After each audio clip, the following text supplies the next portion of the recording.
pembentukan hukum di Inggris. Yang pertama, common law, hukum yang berasal dari kebiasaan masyarakat dan putusan-putusan pengadilan atau jurisprudensi. Yang kedua, stated law. Di samping common law, hukum yang berasal dari kebiasaan, terdapat juga hukum yang berasal dari perundang-undangan yang dinamakan stated law. Yang selanjutnya ada pembentukan hukum di Indonesia. Hakim merupakan pembentuk hukum. Penemuan hukum merupakan kegiatan utama dari hakim dalam melaksanakan undang-undang.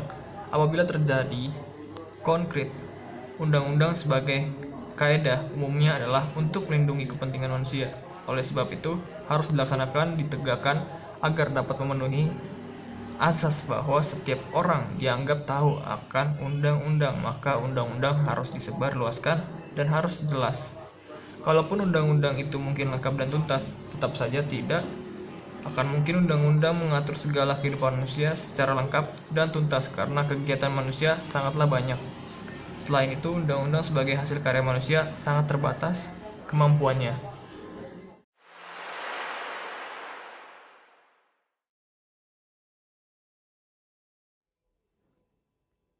Pandangan legisme.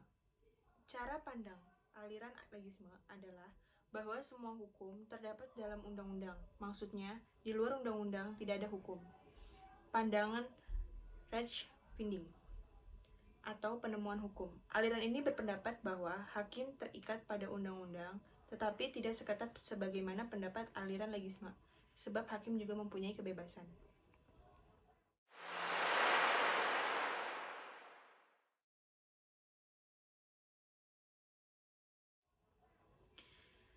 Satu, penafsiran autentik.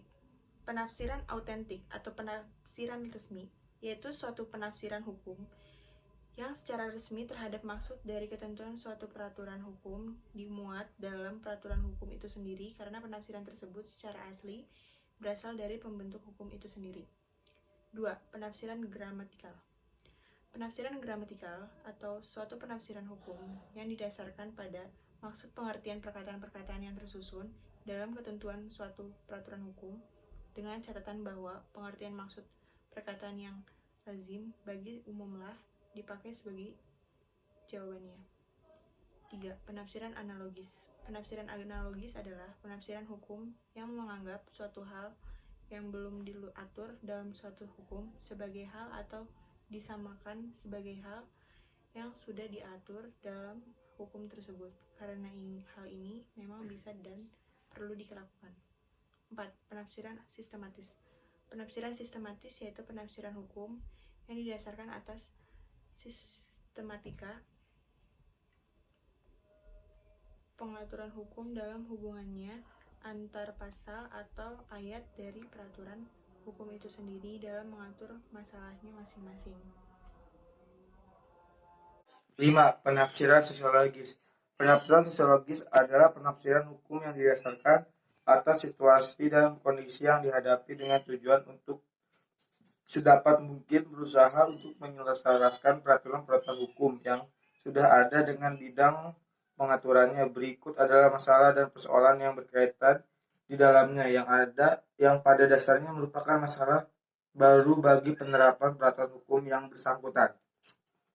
6. Penafsiran historis. Penafsiran historis adalah penafsiran hukum yang dilakukan terhadap isi dan maksud suatu ketentuan hukum yang didasarkan pada jalannya sejarah yang mempengaruhi pembentukan hukum tersebut.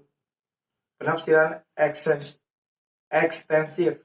Penafsiran yaitu suatu penafsiran hukum yang bersifat memperluas ini pengertian suatu ketentuan hukum dengan maksud agar dengan perluas tersebut hal-hal yang tadinya tidak termasuk dalam ketentuan hukum tersebut sedangkan ketentuan hukum lainnya pun belum ada yang menganutnya dapat dicakup oleh ketentuan hukum yang diperluas itu. 8. Penafsiran restriktif. Penafsiran restriktif adalah penafsiran hukum yang pada dasarnya merupakan lawan atau kebalikan dari penafsiran ekstensif.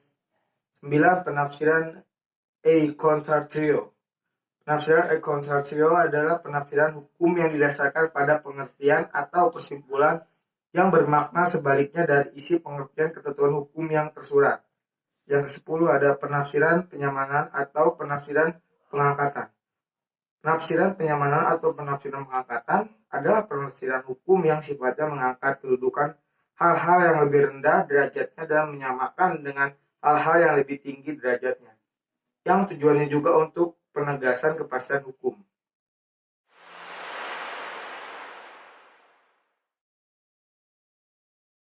Hukum. Yang pertama, metode interpretasi menurut bahasa atau gramatikal, yaitu suatu cara penafsiran undang-undang menurut arti kata-kata atau istilah yang terdapat pada undang-undang. Hukum wajib menilai arti kata yang lazim dipakai dalam bahasa sehari-hari yang umum. Yang kedua, metode interpretasi secara historis, yaitu menafsirkan undang-undang dengan cara melihat sejarah terjadinya suatu undang-undang. Yang ketiga, metode secara sistematis, yaitu penafsiran yang menghubungkan pasal yang satu dengan pasal yang lain dalam suatu perundang-undangan yang bersangkutan atau dengan undang-undang lain, serta membaca penjelasan undang-undang tersebut sehingga kita memahami maksudnya. Yang keempat adalah metode interpretasi secara teleologis sosiologis, yaitu makna undang-undang itu ditetapkan berdasarkan tujuan kemasyarakatan. Artinya, peraturan perundang-undangan disesuaikan dengan hubungan dan situasi sosial yang baru.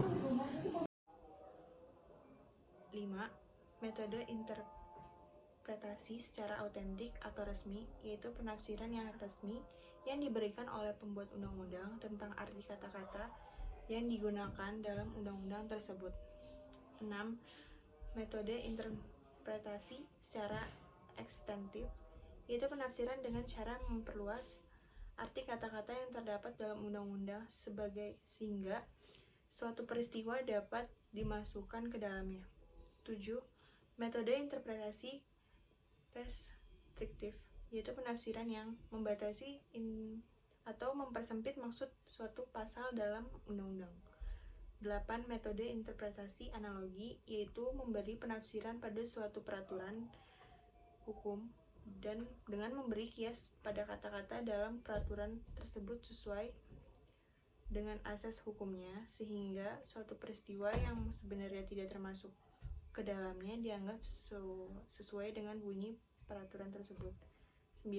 Metode interpretasi argumentus a contrario, yaitu suatu penafsiran yang memberikan perlawanan pengertian antara peristiwa konkret yang dihadapi dengan peristiwa yang diatur dalam undang-undang.